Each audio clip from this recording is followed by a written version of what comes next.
Welcome to the whistle. நான் Peter Remigius. Once upon a time in Madras படத்தோட review தான் நம்ம இந்த வீடியோவில் பார்க்க போகிறோம்.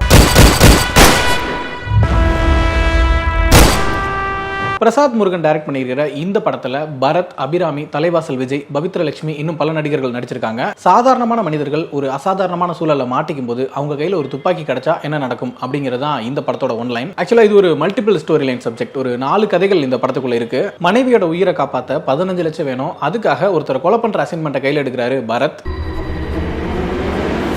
நீ எங்கேயும் போக மாட்டேன், உன்னை போக விட மாட்டேன், புரியுதா? வாங்கின கடனை திருப்பி தராததுனால தன்னோட திருநங்கை மகளை செக்ஷுவலி அபியூஸ் பண்ணிடுறான் கடன் கொடுத்தவன். பணத்தை கொடுக்குற வரைக்கும் திரும்ப திரும்ப இதே மாதிரி வந்து டார்ச்சர் பண்ணுவேன் அப்படின்னு சொல்லி மிரட்டிட்டு போறான். அவங்கிட்ட இருந்து தன்னோட மகளை எப்படி காப்பாத்துறது அப்படின்னு தெரியாம முழிச்சுட்டு இருக்காங்க துப்புரவு தொழிலாளரான அபிராமி. ஒண்ணு மட்டும் மனசுல வச்சுக்க, நீ வேலைக்கு போனீனா டாக்டரா தான் போகணும். அடுத்ததா ஒரு சாதி அமைப்போட தலைவராகவும் பயங்கரமான சாதி வெறியராகவும் இருக்கக்கூடிய தலைவாசல் விஜய் தன்னோட பொண்ணு இன்னொரு சாதி பையனை ரெஜிஸ்டர் மேரேஜ் பண்ணிக்க போறா அப்படிங்கிற தகவல் கேட்டதும் அவங்க 2 பேருமே கொலை பண்ணணும்னு சொல்லிட்டு கோவமா கார்ல கிளம்பி போறாரு. அடுத்ததா புதுசா அரேஞ்ச் மேரேஜ்ல கல்யாணம் ஆகி புகுந்த வீட்டுக்கு போறாங்க அஞ்சலி நாயர். கொஞ்ச நாளே கன்சீவ் ஆகுறாங்க. ஆனா அந்த வீட்டுல அவங்களுக்கு நிறைய பிரச்சனைகள் உருவாகுது. அந்த பிரச்சனைகளெல்லாம் வச்சு யோசிக்கும் போது தனக்கு உருவாயிருக்கிற அந்த குழந்தைய வச்சுக்கணுமா அல்லது கலைச்சிடணுமான்னு யோசிக்கிற அளவுக்கு ரொம்ப டேஞ்சரான விஷயத்துல மாட்டிக்கிட்டு இருக்கதை உணர்றாங்க. Congrats Mathi, you are pregnant now. இனிமே தான் நீ ரொம்ப கேர்ஃபுல்லா இருக்கணும். இதுதான் நான் சொன்ன இந்த 4 கதைகள். இந்த 4 கதைகளும் எந்த பாயிண்ட்ல கனெக்ட் ஆகுது, எப்படி எதன் மூலமா கனெக்ட் ஆகுது, அந்த பிரச்சனையில மாட்டின இந்த கேரக்டர்ஸ் என்ன ஆனாங்க அப்படிங்கிறது தான் இந்த படத்தோட மீதி கதை. ஃபர்ஸ்ட் இந்த படத்தோட பாசிட்டிவ்ஸ் பத்தி பேசிடலாம். இந்த மல்டிபிள் ஸ்டோரி லைன் அப்படிங்கிறப்போ இந்த 4 கதைகள் எடுத்துக்கிட்டு அந்த 4 கதைக்குள்ளமே அவங்க பேச எடுத்துக்கிட்ட கண்டென்ட் வந்து ரொம்பவே இம்ப்ரெசிவா தான் இருந்துச்சு. அதே போல அந்த கதைகளுக்குள்ள அவங்க பேசியிருக்கிற அந்த விஷயம் வந்து ரொம்ப ப்ராக்ரெசிவான விஷயமா இருந்துச்சு. இன்னைக்கு சொசைட்டியில் இருக்கக்கூடிய முக்கியமான பிரச்சனைகளான ஆணவ கொலை, கருத்து சுதந்திரத்துக்கு எதிரான செயல்பாடு, திருநங்கைகளை வந்து தவறா நடத்துறது, குடும்ப கௌரவம் அப்படிங்கிற விஷயத்துக்காக எவ்வளவு ஸ்ட்ரீம்க்கெல்லாம் போறாங்க, இந்த மாதிரி விஷயங்கள் எல்லாமே ரொம்ப டீடைல்டா பேசியிருக்காங்க. உதாரணத்துக்கு பரத்தோட ஸ்டோரி எடுத்துக்கிட்டோம்னா, ஒய்ஃபுக்கு வந்து ஒரு சீரியஸான மெடிக்கல் இஷ்யூ இருக்குது. அதை குணப்படுத்துறதுக்கு ஒரு பெரிய அமௌண்ட் தேவைப்படுங்கிறப்ப வேற வழி இல்லாம ஒரு கொலை பண்றதுக்காக போறாரு. கொஞ்சம் யூசுவலான சுமாரான கதையா இருந்தாலுமே அதுக்குள்ள அவங்க பேசியிருக்கிற விஷயம் வந்து ரொம்பவே இன்ட்ரெஸ்டிங்கா இருந்துச்சு. அதுலயும் அவர் பண்ணக்கூடிய அந்த கொலை வந்து அவரே எப்படி திரும்ப பாதிக்குது அப்படிங்கிற விஷயம் பயங்கர பெயின்ஃபுல்லா இருந்துச்சு. அதே போல அபிராமி அவர்களோட ஸ்டோரி, அவங்க வந்து தன்னோட மகன் வந்து மகளா திருநங்கையா மாறுறாங்கன்றப்ப அதை அக்செப்ட் பண்ணிட்டு வீட்டிலே வச்சு வளர்க்குறாங்க, எப்படியாச்சும் படிக்க வச்சு டாக்டர் ஆக்கணும்னு நினைக்கிறாங்க அப்படிங்கிற விஷயமே ரொம்ப இம்ப்ரெசிவா இருந்துச்சு. பட் ஸ்டில் என்னதான் இருந்தாலும் சமூக ரீதியாகவும் பொருளாதார ரீதியாகவும் பின்தங்கி இருக்கும்போது அவங்க என்னென்ன பிரச்சனைகளை ஃபேஸ் பண்ணுவாங்க, அப்படியே இடத்துல இருக்கும்போது இப்படி ஒரு பெண்ணை வந்து படிக்க வச்சு டாக்டர் ஆக்க முடியுமா, அந்த கேள்விகள் அந்த பிரச்சனைகள் எல்லாமே ரொம்ப டீடைலா பேசியிருந்தாங்க. அடுத்தது அஞ்சலி நாயரோட ஸ்டோரி. அதுல வந்து இந்த குடும்ப கௌரவம் அப்படிங்கிற விஷயத்துக்காக அந்த ஃபேமிலி மெம்பர்ஸ் எவ்வளவு எக்ஸ்ட்ரீமுக்கு போவாங்க அப்படிங்கிற விஷயம் எல்லாம் ரொம்ப டீடைலா பேசியிருந்தாங்க. தன்னோட பையனுக்கு என்ன பிரச்சனை இருக்குது, அவனோட செக்ஷுவல் ஓரியன்டேஷன் என்ன, அவனுக்கு என்ன விதமான காம்ப்ளிகேஷன்ஸ் இருக்குது, அது எதையுமே கணக்கில் வச்சுக்காம அவன் வந்து கல்யாணம் பண்ணிட்டு ஒரு குழந்தையை பெற்று கொடுக்கணும், அவன் வந்து நம்ம ஆரிசா வரணும் நம்ம குடும்பத்துக்கு அப்படிங்கிறத மட்டுமே நோக்கமா வச்சுக்கிட்டு செயல்படக்கூடிய அந்த ஃபேமிலிஸ், அதோட செட்டப் அதெல்லாத்தையுமே ரொம்ப டீடைலா பேசியிருந்தாங்க. இதுல அஞ்சலி நாயரோட கேரக்டர் டிசைன் ரொம்பவே நல்லா இருந்துச்சு. சாதாரணமாக கனவுகளோட கல்யாணம் பண்ணிட்டு போற ஒரு பொண்ணு அங்க இருக்கிற பிரச்சனைகள் அப்படிங்கிறது வந்து ரொம்ப அழகா பெர்ஃபார்ம் பண்ணியிருந்தாங்க. இந்த ஸ்டோரியில ரொம்ப முக்கியமான விஷயம் வந்து அபார்ஷன் பத்தி பேசியிருந்தது.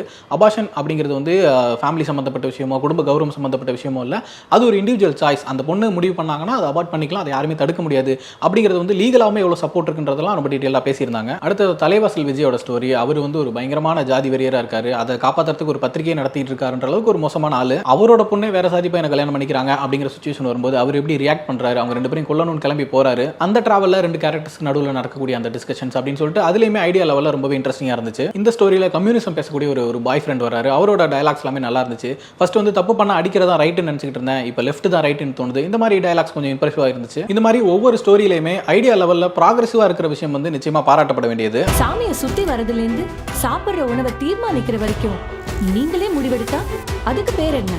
சர்வாதிகாரம் தானே. ஏன்னா இன்னைக்கு பேன் இண்டியன் ஃபிலிம்ஸ் அப்படின்னு சொல்லப்படக்கூடிய படங்கள் வந்து ஐடியாலஜி லெவலில் பார்த்தோம்னா ரொம்ப அபத்தமான விஷயங்களை பேசக்கூடிய படங்களாக தான் இருக்கு. அந்த வகையில் இந்த படத்தோட கண்டென்ட்டுக்குள்ள நிறைய முற்போக்கான சமூகத்துக்கு தேவையான விஷயங்களை பேசின வகையில் நிச்சயமா அந்த படத்தை பாராட்டி ஆகணும்.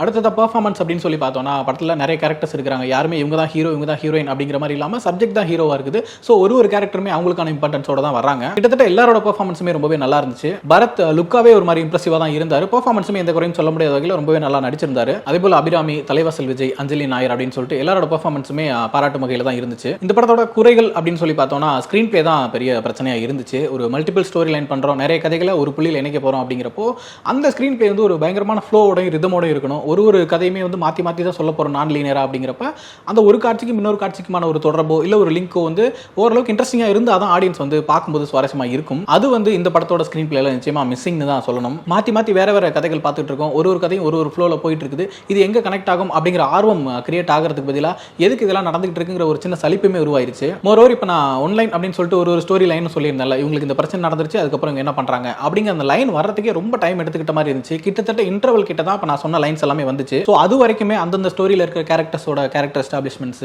அவங்களோட யூஷுவல் ஆக்டிவிட்டிஸ், அப்புறமா அவங்க பிரச்சனைக்குள்ள பார்க்கறது, அது கடந்து ஒரு ஸ்டேஜில் வந்து நிற்கும் போது இன்டர்வல் வந்துருது நமக்கு. ஸோ அந்தந்த கேரக்டர்ஸோட அந்தந்த ஸ்டோரியோட முக்கியமான கான்ஃபிளிக்ட் ரொம்பவே முன்னாடி வந்துருந்துச்சுன்னா இன்னுமே சுவாரஸ்யமா இருந்திருக்கும். இதுக்கு உதாரணத்துக்கு சூப்பர் டீலக்ஸ் படத்தை தான் சொல்லணும், கம்பேர் பண்றதுக்காக சொல்லல. பட் ஜென்ரலா இப்படி ஒரு மல்டிபிள் ஸ்டோரி லைன் பண்றோம் அப்படின்னா அது எப்படி இருக்கணும் அப்படிங்கிறதுக்கு எனக்கு சூப்பர் டீலக்ஸ் தான் உதாரணம் எப்பவுமே தோணும். அதுலயுமே இதே மாதிரி ஒரு 4 கதைகள் இருக்க மாதிரி இருக்கும். ஒவ்வொரு கதையிலுமே அந்த கதை ஆரம்பிக்கிற முதல் ஷாட் தான் அந்த கதையோட முக்கியமான கான்ஃபிளிக்டாவே இருக்கும். உதாரணத்துக்கு சமந்தாவோட ஸ்டோரி எடுத்துக்கிட்டோம்னா, அவங்க வந்து கல்யாணம் ஆகி புருஷன் கூட ஒரு நல்ல பாண்ட்ல இல்லாம இருக்காங்க. ஸோ எக்ஸ் பாய் ஃப்ரெண்டை மீட் பண்றதுக்காக வர சொல்றாங்க வீட்டுக்கு.